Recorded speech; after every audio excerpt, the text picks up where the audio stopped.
But we know that for the last 12 months, COVID's hit everyone pretty hard, and ourselves. Many of the people speaking this week would have had their industries disrupted by what's going on. But again, what do we do about it? Do we stop? Do we hibernate? Do we think, well, things will return? Now, I'm hoping by about April last year, you'd all decided that things weren't going to return to normal very quickly. So most of us were forced to adapt. And what we find ourselves at is what I call an inflection point. An inflection point is used across management in many different ways. It's like a tipping point, if you're a fan of Malcolm Gladwell's work. But what it's really saying is we're at an important juncture. Now, we can either adapt and change and hopefully experience growth. And it's not necessarily, we can't judge people for the decline, but hopefully what we can do is realize that when change happens, especially unexpected change, then there's a series of decisions that we need to make to allow us to try to move forward and move into what the new normal is. So we find ourselves that a lot of leaders, they adjusted, but then we hadn't really thought about how should we be working? How do we move forward? A lot of leadership is dealing with short-term shocks. So maybe the systems go down for a day. How do we react? Half our team are off at the same time. What do we do to cover the workload? We need to do a forward plan, but normally when markets are consistent. Now we're faced with this world where we don't know when it's going to come back. So the allure of working from home that we used to have 18 months ago, it's like, if I could only work from home for one day a week, that would be great. But now we're there 5 days a week. But then from a leadership perspective, how often should we meet? Should we always do it on Zoom? How do I do one-on-ones? How do I motivate people? How do I check in on them? How do I see what work is being done? These are the type of decisions that we didn't really have to consider beforehand, unless you're maybe a regional leader. Now, given your background in technology and digital marketing, could you summarise for us what has changed in your mind over the last year? COVID has really accelerated digitization and technology adoption in the region by 5 to 10 years. And so I think there's just been a lot of changes with regards to that. So whether you're talking about teams working remotely, companies adopting technology, whether it's CRMs and all of those different communication technologies, marketing as well, just to be able to adapt in a completely new world. It was almost overnight. You suddenly had to respond to these different changes. And so what we are seeing now, I think, was almost unimaginable to many leaders because I think culturally we are a very high touch society. So it's a huge cultural shift, not just technology, but also cultural, relational shift. So learning to really build and cement relationships in an online setting. And so in a sense, there's just been this radical shift where there is no other option but to go online. And so I think the pandemic has exposed a lot of the work norms that weren't serving us. Thank you so much, Laura. You know, that brilliantly brings me to the next question I wanted to ask Chris then is you've highlighted this adaptation and these options. So it's about leaders shifting their mindset into a position where they can really explore many, many avenues.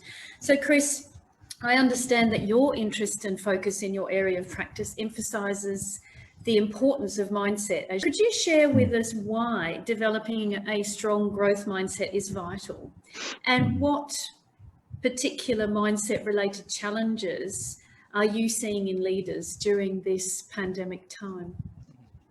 Yeah. So why is growth mindset, or rather maybe a more general way for me to answer the question in terms of why is mindset important? Okay. So I think I think all of us kind of intuitively know this. So really why mindset is important is because mindsets drive how we feel. It drives our behavior, and then in turn our behavior will then have an impact. So really, that's why mindset is important, because if we are able to gain awareness of how we think, our mindset, right, especially the mindset that makes us ineffective, then we can do something about it and change that so that we become better leaders, right? So it has to start with the awareness part of it.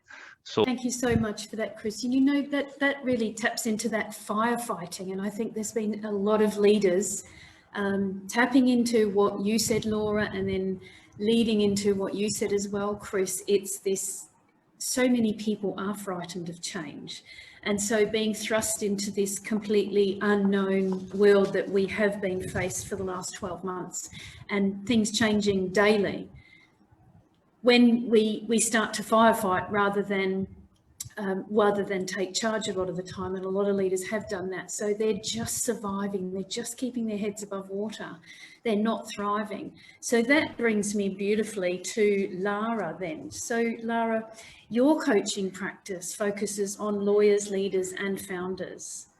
So what can you tell us from your experience about observations of leaders who are surviving rather than thriving in this pandemic time? Yes, so as everyone else on the panel has talked about, it's a lot about mindset and action. So survival mode compared to thriving mode. And so survival, leaders who are in survival mode, as you say, were basically ill prepared. So they panicked, they have huge fear of what's going on, they're uncertain, they don't handle uncertainty very well. They are firefighting, they're trying to continue as much as possible in the way that they used to before, but finding that difficult because, of course, circumstances are very, very different. Those are the people that sort of really threw themselves into the panic and who are now on their road to burnout, because when they were in that initial panic mode, the adrenaline was high, they had that fight or flight mode, and they were on high energy. But the thing is that they weren't expecting this pandemic to be lasting for as long as it had. How do we organize ourselves to reinvent our business? And I think the biggest part that we as leaders sometimes forget is that we might say this is the strategy, we might think this is the strategy, but then we actually see the execution, it's missing. And so this helps us basically execute better. And what really is the business model? It's basically 9 different things that you look at, and it's focused on either reducing the cost of within your operations, and at the same time creating more value for those customers that are out there. But the power behind it is its simplicity. It's on one sheet of paper. Everybody got involved in understanding it and engaging it and making it worthy of where you're headed as an organization with either your new products or services, or just trying to realign your team, as I've used it several times with. A lot of organizations have used this over the years, and Oswalder's book, about the lean canvas and the business model canvas, really came from an organization and a bunch of people that use it every day called IDEO. They actually use every methodology in it to create new services, new products, and you could go research them and watch some great videos on how they go about doing it. But then this other guy, Simon Sinek, he actually came out and said, what I love about the canvas is it actually starts from the inside out. It answers the question why.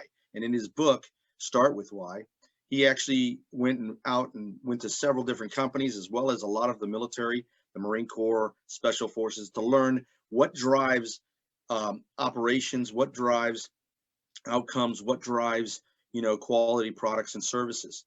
And it all comes from that burning why that you can answer inside. And if you work from the inside out, you'll get a better clarity on that. So you'll know why, you'll know how, and you'll know what exactly you do. What I'd like to do in this, as part of the introduction, and also to pave the way for the topic on social business, social conscious business, as well as purpose-driven business, is to find out more about the why behind some of the people that are on our panel today, on why they do what they do. Why were you driven to start what you are doing, and how has it evolved to whatever you are doing right now? Can we hear from Thomas Ng of Junasim? The last 15 years, actually, as an expatriate, being posted around the world, and of course, as an expatriate, you do lead quite a decadent lifestyle, you know. And so I actually quit to take a break, but I was forced to stay in the Philippines at that time. I was an expat there, and because I was stuck there for 1 year, and I accepted to sit on the board of trustees for the computer school for the blind. And for the first time in my life, this is probably in 2004, 2005, I actually witnessed how a blind person can use the computer. And it was totally amazing. In fact, I challenged him to look for something on the internet and I lost. So it was faster than me, you know.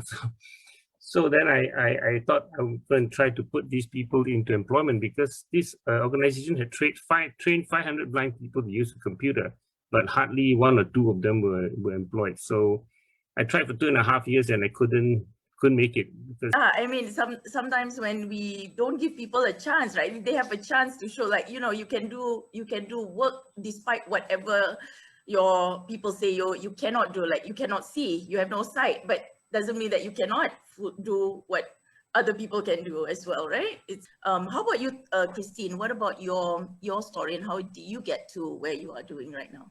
From this unusual journey has been that true leadership is about empowering and advancing others. It's not about yielding power or being in charge. It's really about lifting others up and helping them progress. And when I've had to lead through influence, as most of my teammates and participants come on as volunteers. And because of this, I've had to find ways to drive them to join my missions and to challenge themselves to support other women in need. And as a result, through this experience, I found my own brand of leadership. And I've learned that there are only 2 ways to influence human behavior. You can manipulate it, or you can inspire it.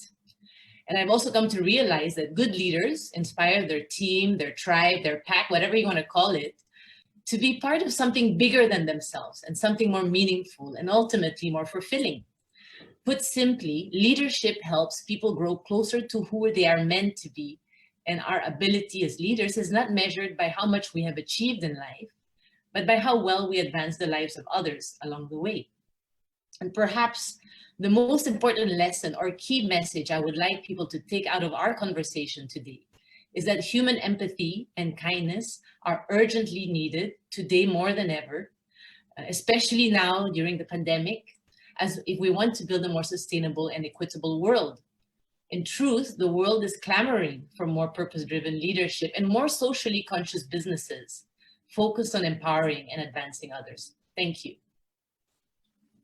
Absolutely, Christine. And that is so much in line with my own personal values that I put into my organization, love and respect, right? When a leader leads with love and respect, that's where transformation really happens, you know, when you build the people up instead of, you know, them just following you all the time. You inspire people to lead and create more good.